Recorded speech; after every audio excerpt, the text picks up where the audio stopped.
Guten Tag.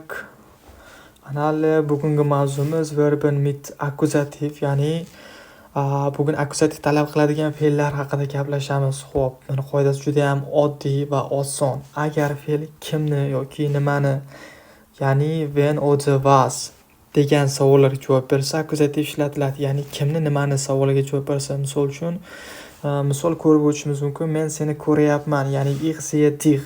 Kimni? Seni, dich. Bu yerda akkuzativ bilan kelmoqda, ya'ni hozir fe'llarni ko'rib chiqamiz. Bu shunchaki misol gaplar. Keyingi gap du kennst mich, ya'ni sen meni taniysan. Kimni? Meni. Du kennst mich, next liebt sie, u uni sevadi, uni. Wir hören euch, biz sizlarni eshityapmiz. Biz, ya'ni sizlarni, ya'ni kimni? Sizlarni, euch. Xo'p, agar aber darajasida bo'shliq bo'lmaydigan bo'lsa, albatta kishilik olmoslarni o'tgansiz akkuzativ bilan ishlanadigan shakllar yoki dativ. Ya'ni bu nega dich bo'lyapti, bu nega mich bo'lyapti, bular tarjimasini aberda o'tgansiz deb o'ylayman.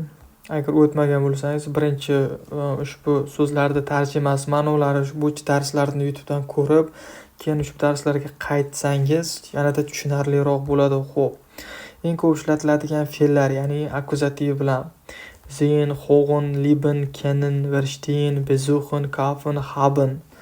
Ushbu so'zlar, ushbu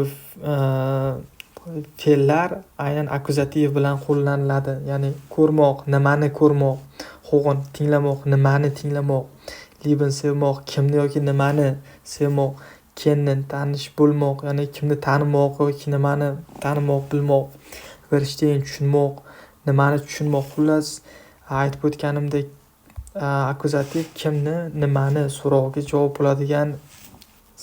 bo'ladi va aynan shu so'roqqa javob bo'ladigan fe'llar bilan ishlatiladi.